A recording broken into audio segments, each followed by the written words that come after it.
Hey guys, welcome to Monkey Business Podcast. Today we're talking about trampoline tuning. What is trampoline tuning? What does it relate to? Who does it relate to? What are the actual levers you're pulling to tune? This goes from A to Z, like base trampolines off the shelf, performance trampolines, kids with special needs, like gross motor control skills, all kinds of things, performance tunes that work with kids as they go through ages, what we do in a trampoline park, and if that's even the same as what we can do for a pro athlete, like there's a lot of fun. There's a lot of things we can do with a trampoline that most people wouldn't even imagine. Check it out. Trampoline tuning, the thing no one knew they needed until they watched this podcast. Every time like something becomes like an enthusiast driven thing, it's like that starts spiraling out of it. Like think of like old race cars and everything like that. It's like it becomes a performance game and like edging more things about it, making it more customizable towards the end user. It's a natural progression. So I think we're just finally getting there in the trampoline community and slowly. Yeah. I mean, we've been doing it as far back as Canada Trampoline goes. Virtually, like this is more than 10 years now, performance tuning. Oh yeah. Back before we ran Canada Trampoline, I worked for it. We had different springs and I remember being out there like adding extra on. I didn't ever go as crazy as cross springing. That still grinds my gears. Don't do it. I did V springing because our trampoline frames allow for it. Subtle plug, but I would add extra springs in a different orientation and increase the tension. Basically, that's what it boils down to. And a lot of the early stages of tuning is just increasing tension. Well, and that's that, but people wanted performance. Yeah. So that's kind of where it's always come from. But there's so much more. Like we can tune performance out for our trampoline parks. Yeah. So, or we can tailor a bounce for someone with special needs. Like there's so many different things we can do with performance tuning beyond the envelope of it's a trampoline because the springs are on the edges, the types of springs, the types of jump surface, the amount of preload. There's so many factors, the airflow of the bed. Like we tried doing performance tuning on the Goliath. That was an utter fail. Yeah. the legacy Goliath. The bigger you go, the harder it gets. And if you go crazy big and you just, so all things aren't created with crazy big. It's like, look at the inputs. Like you've got a crazy big trampoline. Can one person get a good bounce out of that? Or do you need a bunch of people putting energy into the system to then translate to that person? Well, and that's even like wasn't intending on going here, but like the DD squad has that big ginormous trampoline, which is epic, quote unquote trampoline, but it's like a circus net. And yeah, like you were saying, that's a perfect example where you need multiple people to actually launch someone. If you had one person trying to jump on that, it's a relation of the cycle time. They wouldn't be able to launch like a typical trampoline.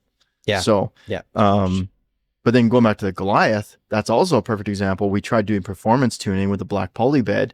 You really can't get much more out of it. It's maxed out from the airflow. Yeah. Now we put a single string on there and you have one of the most powerful trampolines in the world. I think you meant to say hyper bed. Hyper tramp. TM. Yes. Yeah, so I think the one way of taking everything back to its basics is something that almost everyone is familiar with, which is your 10 by 17 trampoline, which is the backyard equivalent of a 7 by 14 or a gymnastics trampoline that sports a 7 by 14 bed. And that's what I was playing with back in the day. Like when I was adding extra springs, that was on our quote unquote 11 by 17, which was a 10 by 17 with an extra truss. So we just called it 11 by 17, but that's what it was. And yeah, you basically got the thing to become a springboard when you added more and more springs. There were some fun nuances to it, but at the end of the day, yeah, it's really made it more reactive. It was a tight bounce, but yeah, you started getting your height like crazy fast out of the black poly surface.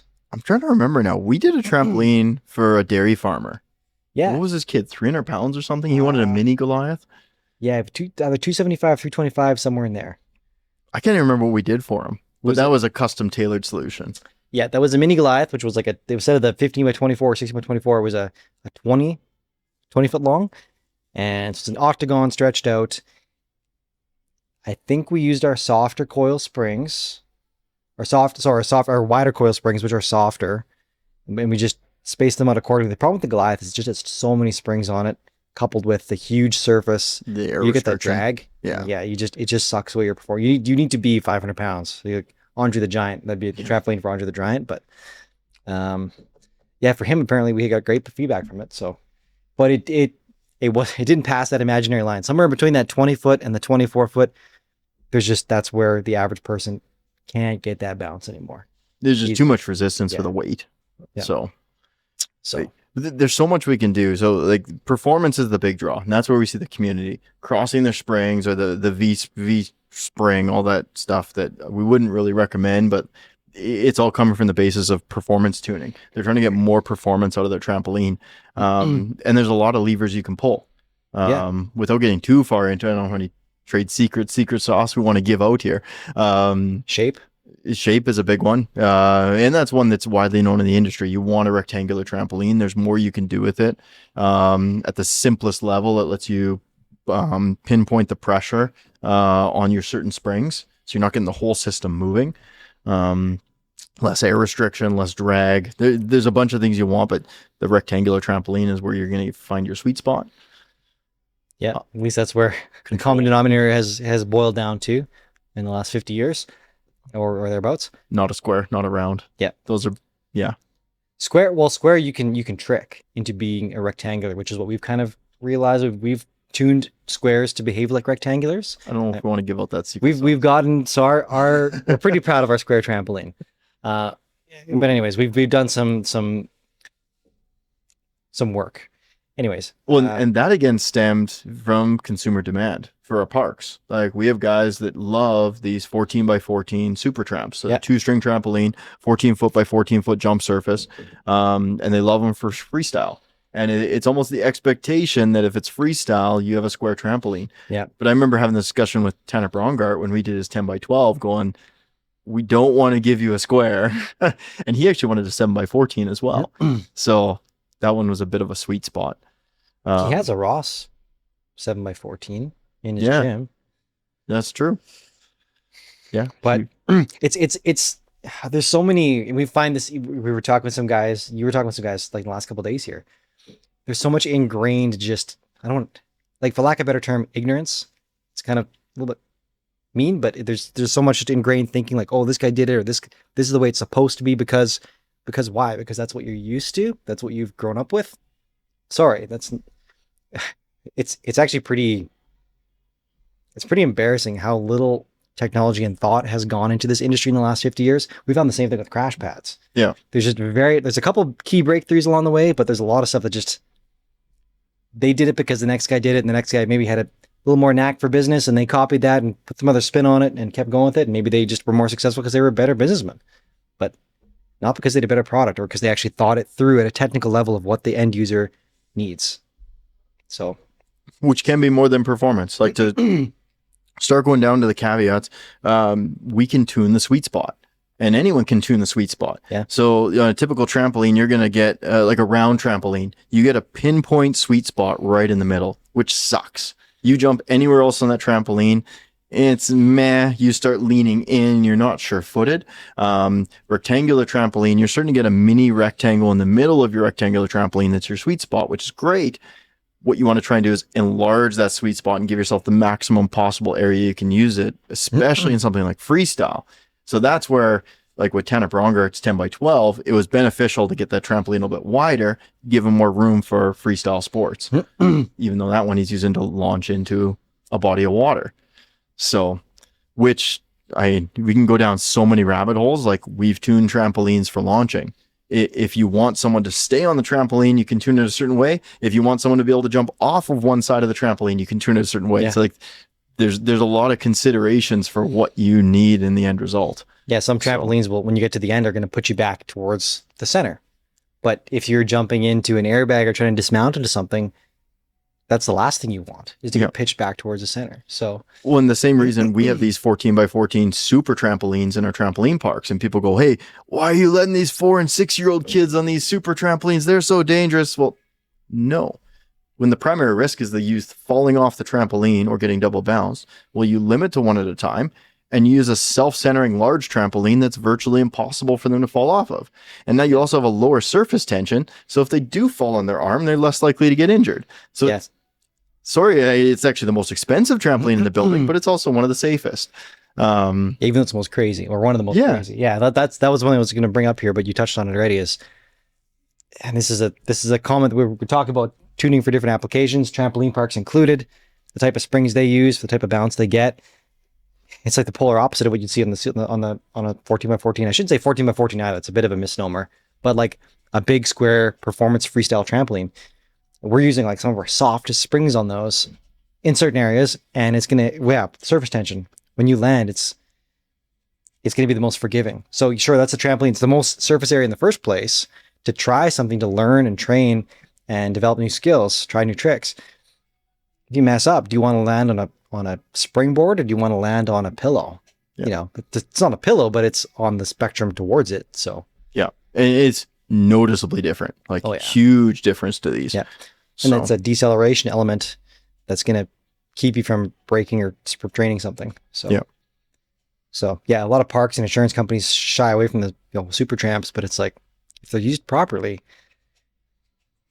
Well, and then there's things we can do with the beds too, like whether it's a hyper tramp, a single string, or a 2-string super trampoline, the type of string that's used, the weight of the string. There's a bunch of variables there that someone may think, oh, it's a super trampoline, but you can give basic performance, you can give wild performance. So it's when you do this side by side testing, and that's where this all started was with you guys on the farm. But yeah, there's a very big difference you can get. So, I would like to touch on the special needs stuff too. That's always something I felt very partial to. With our mini trampolines, that was something we started developing in. We had so many people using our trampolines for kids with special needs where they were jumping on it all the time. And we started thinking, well, hey, not just performance. If we can make a trampoline for a pro athlete, why can't we make a trampoline for someone with special needs? No, what does that mean? What is their unique need? Well, maybe they don't have gross motor control skills and they can't stay as balanced as some of the other kids. Well, why can't we tighten that jump surface up and make it more stable? They don't need a deep, lofty bounce. Or maybe this is a kid that wants to jump on their trampoline all day long, but it needs to be indoors because they live up north in the winter and there's going to be snow everywhere. Well, why don't we give them a deep, lofty bounce on a little mini trampoline with slightly taller legs so they get more of a backyard trampoline experience, but in the home? Yeah. So without needing 24-foot or 22-foot ceilings, so yeah, this is where all that tuning comes in. So, the fact that we put a quote unquote rebounder mini tramp into a guy's personal gym in his house up in the Arctic. Was that Yukon? Where was that again? Somewhere, I don't know. Alaska? Sven. His name was Sven. So that's Sven's Arctic. Up north, farther than we are, and we get cold weather. Yeah. So we were in Canada, the polar bears and the icicle homes, igloos. I should know that. Well, careful. He might be American. We can't remember where Sven was. Right. I think he was Canadian. We'll say Sven is Canadian. He was awesome, and he has a trampoline in his 10-foot high ceiling personal gym that he can wall run on. So. That was balancing some constraints there, but that's it's good contrast because a typical rebounder you'd never be able to do that on. Yeah. So. Oh, for sure. Yeah. And just like to go back to the simplicity of things for some people that may not be up to speed on all the things we can change, like a rebounder is typically going to have a 3.5 to a 5.5 inch spring. That was 7.5 inch music wire. Yeah, but that speaks exactly to the tune because the pads we had to make the pads slightly larger because of the larger springs, but like the frame was the same, the bed was the same material. It all came down to how in that case just tuned the springs. Well, I guess the bed was smaller then because of the bigger. Anyways, we tuned it for, and he wanted a different end goal. He wanted the maximum size jumping surface, and we showed him. We actually bit the bullet and ate the cost. We made two because I was so sure, like, we're sending this up there, it's yours. So like we really want to have the right thing. And we, even for our own knowledge and for Scott's knowledge too, because Scott even jumped on, he's like, wow, this is crazy. I can't believe this. And that was in Scott's first few months at the company. So it was great, but we just did it and we jumped on them side by side, sent him a video, explained the differences of what we were experiencing. And we said, just which way do you want to do it? Like, we'll set the pads up for that. We haven't done the pads yet. So, and lo and behold, he took the latter and it was awesome because then, we proved you could wall run on that thing and it was awesome. Pretty limited, but for what it was, that's pretty cool. It was a little trampoline. So there's some wild things you can do with performance tuning. And this is to circle back, like, this is what the public was onto was crossing springs or changing arrangements or putting a different bed on a different frame with different springs to figure out how to get the most bounce. And it really stemmed from performance. We took it to the level of special needs and tailoring it. I would argue before we went there, though, we did our childhood tune was something we really focused in on.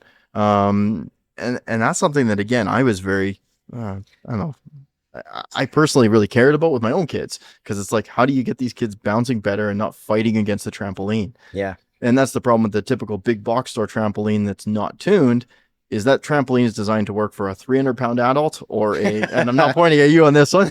No, I was laughing at the fact, like 300-pound adult. No, they usually have a weight rating of like 160 pounds or less. You know, it's... But these trampolines need to be built for a fully grown adult or for a little 6-year-old kid. And that is a vastly different performance criteria to make the equipment perform to. Yeah. And when you're using basic, cheap materials, it doesn't really work. So like, we can throw the kitchen sink at it and go with some really high-end equipment, and sure, we can make that work. And that's what we basically do in our trampoline parks. But we came up with the performance or the childhood tune, basically allowing these soft or young kids to go on these soft trampolines that have a nice deep lofty throw, so that the kids aren't working against the trampolines.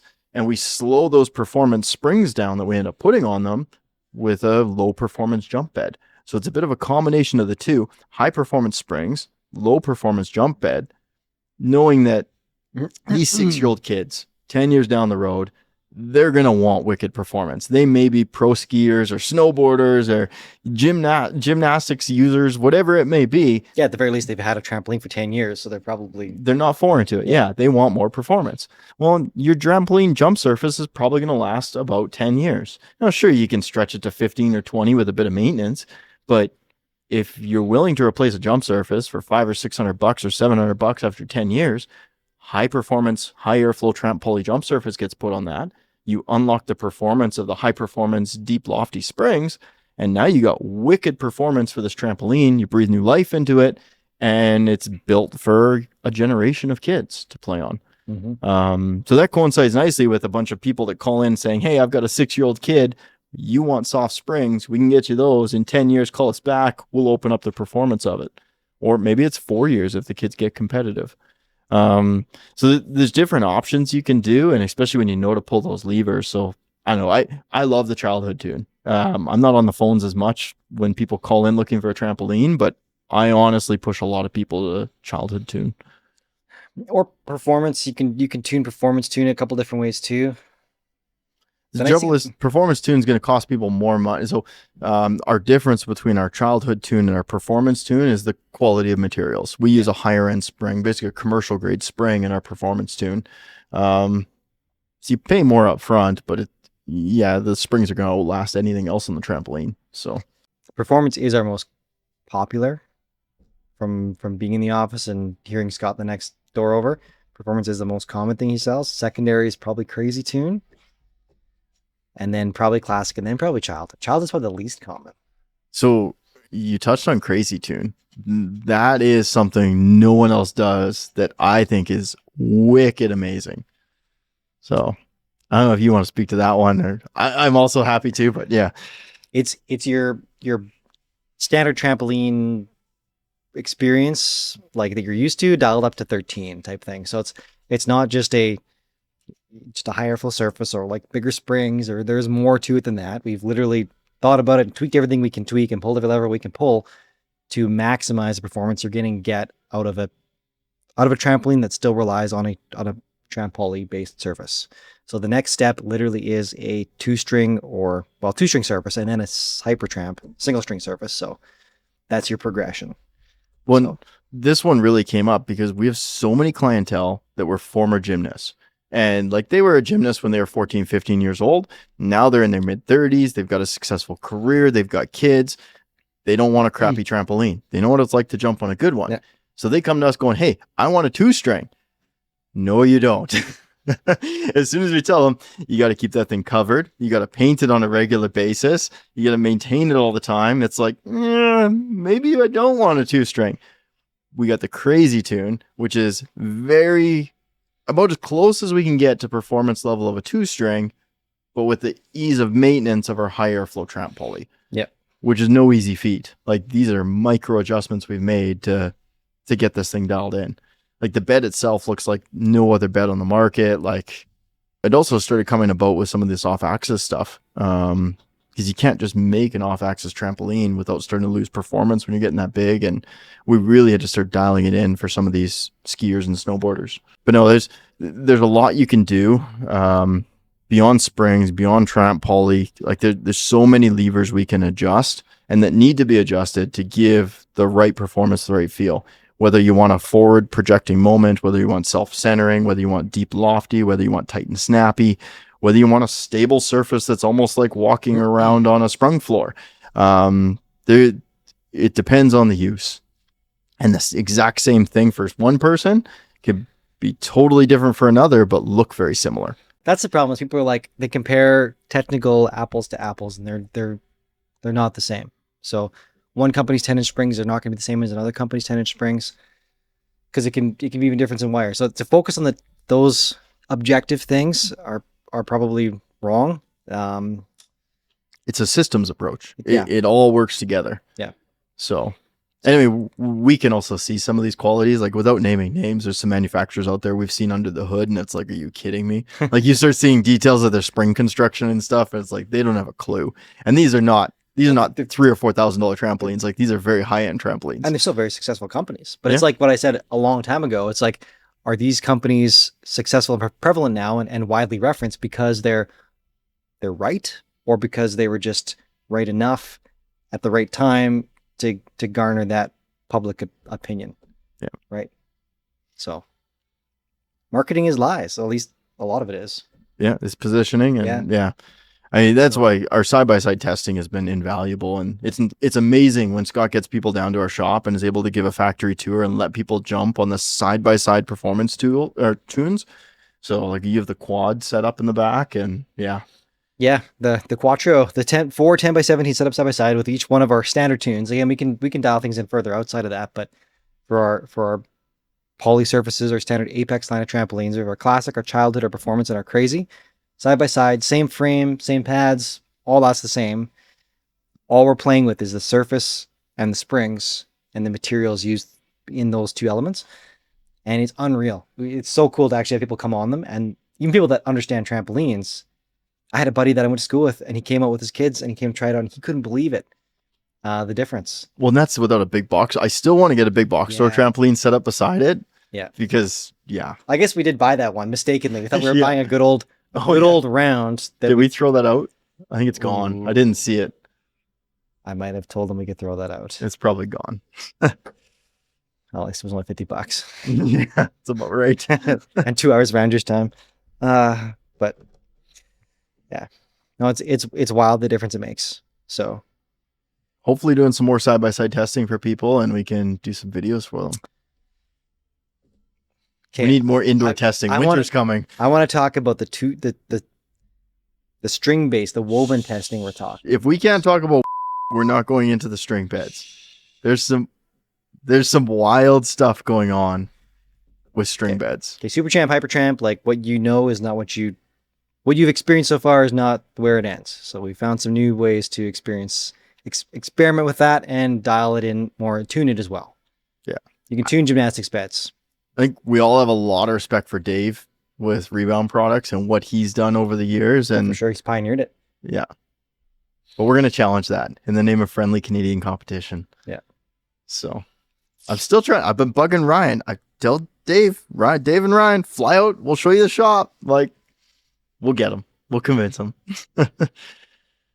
Dave Ross with Rebound Products. So he's a legend in the industry. He's one of the founders, and he's done a lot to actually push good innovation and like science-based, like scientific method-based approaches of actually working through problems and making them, finding results that aren't just some gimmick. So his stuff actually makes sense. He's pushed for a lot of good stuff, and he's quietly well recognized for that. So, but he hasn't had competition in 30, 40 years. That's too boring. We're gonna because everybody copies him.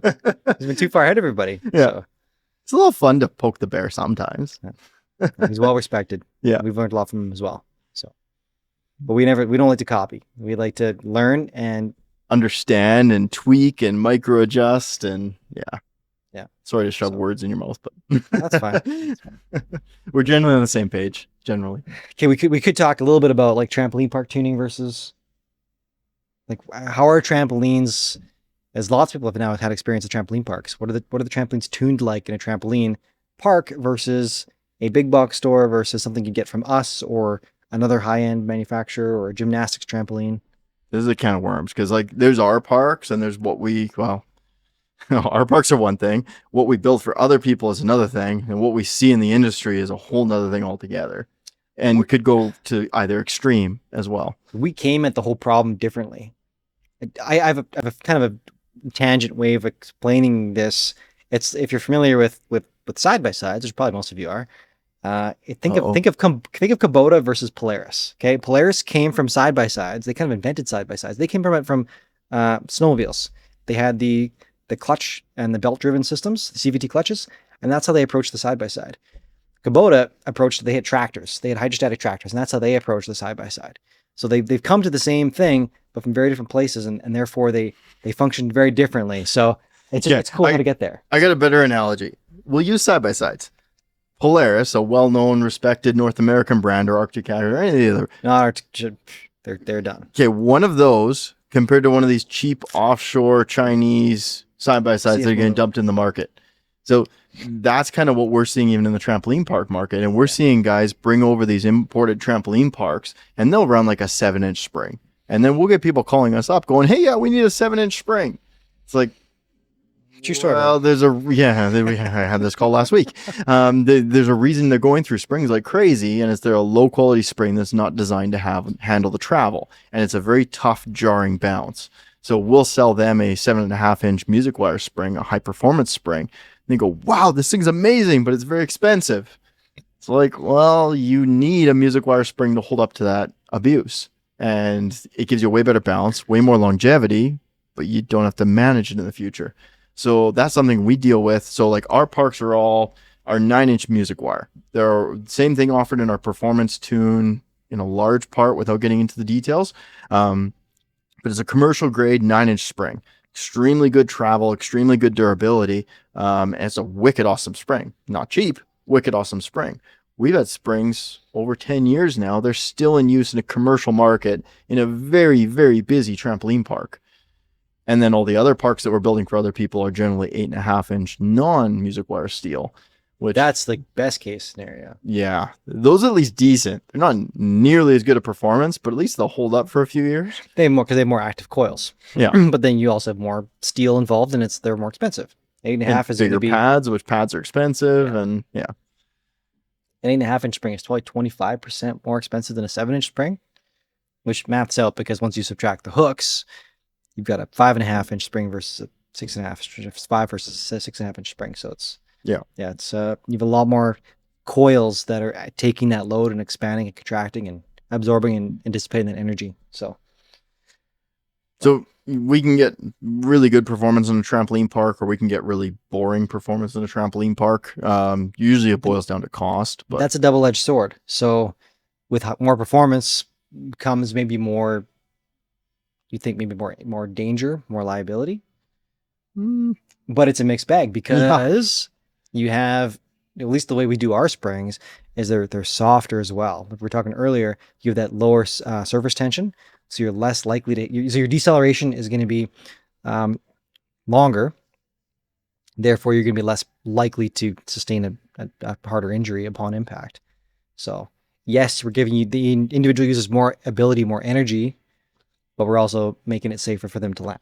So, and then at the same time, like we're providing a better quality product so that the parks that aren't maintaining their stuff as well, that they're gonna have a more consistent bounce. They're less likely to have something that's outside of their maintenance interval and dangerous for that reason. Yep. No, and you can tell, like you walk into a trampoline park and you go into one of the very high used beds that's like immediately inside a court, you can feel it. It's a huge difference between jumping on that and jumping on a trampoline 3 trampolines over that's in a corner that might not get used as much. Yeah. And it feels like new. So, and that's usually from cheaper steel or a really busy park. Yeah. So, when you first get to a trampoline park, look at the first couple, like when you first get there, what's the first trampoline you would jump on? Like just as a test, like jump on that trampoline, then go jump on one way in the back. Yeah. If you notice a bunch of like a major difference, that park's probably not paying attention to their maintenance. So it'd be a very high level way of checking that Yeah. kind of thing. So We haven't come across many parks that have music wire springs. There's a few out there. There's a few up here in Canada that we know are using music wire. Usually they use music wire, but then they'll go to a cheap little 7-inch spring or something to cut costs without naming names. We worked with a few of those guys. So, wait, don't we have 7-inch music wire springs? well, yeah. But they're not cheap. But why aren't they cheap? Well, yeah, they're using a higher caliber steel. So, Yeah, but still a very tight coil. Yeah. Yeah. So except our 7.5-inch are pretty wide. Those are good springs. that's what I'm kind of trying to flush out here is like they're not all created the same, even if they're music wire and they're the same length. It's like there's other factors. You can have wide coil, narrow coil. There's all kinds of things that go into it. Cone shape versus square end. If someone ever tries to sell you a square body coil that just has no tapers on it, without getting into the details of why, just don't buy their springs. Just come to us. We'll help you out. So they're selling you garbage. So now all of a sudden, all these garbage manufacturers are going to see this and start giving tapered coils. But yeah. But why that taper versus the next? There's a reason. At least there should be a reason. So All of ours are tapered. but then all tapered the same. True. So there's a lot that comes down to trampoline tuning, and you can find for yourself. If you got a trampoline at home, go cross your springs temporarily. Go V your springs if you can with your frame, and you'll feel a difference. So it's understanding why that difference and what you need to do to make it optimal. That's the challenge. So more springs versus fewer springs at a higher tent or higher stretch, like all those variables create different results. So, well, I'd and love based to on the spill end the user. beans, but yeah, there's so much that people don't know that we can really dial in. It's just you need to know what you're trying to get out of the trampoline in order to figure out what you got to do. So Yeah, you can throw crap at the wall all day long, but it's much more productive if you at least have an end goal in mind. we did Brongart's old alley oop. We tuned that while we were down there. Right? That's right. Heck, we might have spilled a bit of the beans even to explaining to him why we're me. Never mind. Forget I said that. But there's definitely a reason you want to do things. But yeah.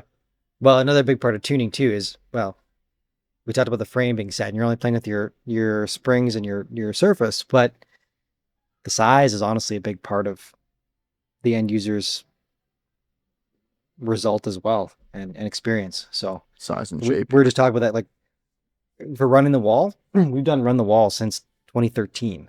Like, and only recently we've been thinking about it, like over a decade of experience, and we're realizing we use 7x14 beds because they were off the shelf available for the gymnastics community. We've done a lot. So we both love wall running. We're not crazy gymnasts and doing triple backflips, but we've both found wall running accessible and addictive and a very fun progressive skill to learn and rewarding and everything like that. But 7x14 isn't the optimal size in our limited experience and knowledge.